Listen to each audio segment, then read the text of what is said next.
సువార్త అంటే ఏంటి? యేసు ప్రభు మీకోసం ఈ లోకానికి వచ్చారు.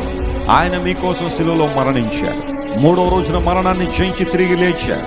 అసాధ్యమైనది ఏది ఆయనకు ఉండదు గనుక నీ పాపాలు క్షమించడానికి దేవుడు ఎప్పుడూ సిద్ధ మనసు కలిగి ఉన్నాడు. No matter how worst is your past, నీ గత జీవితం ఎంత భయంకరమైనదన్నప్పటికీ కూడా క్రీస్తు ప్రభు పాదాల దగ్గర నీకు నిర్మలమైన క్షమాపణ దొరుకుతుంది. ఇదే సువార్త. నీవు చేసే భక్తి కార్యాల ద్వారా, దాన ధర్మాల వలన, లేకపోతే నువ్వు ఇచ్చే డొనేషన్ల వలన, కాంట్రిబ్యూషన్ల వలన నీకు పరలోకం రాదు.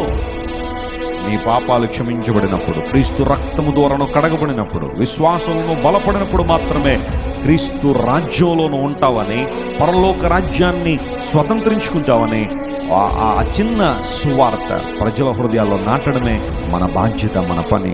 పౌలు భక్తుడు అంటున్నాడు, మీరు ప్రార్థించండి, ప్రార్థనలో మెలకువగా ఉండండి, నిలకడగా ఉండండి. అట్ ది సేమ్ టైం మీరు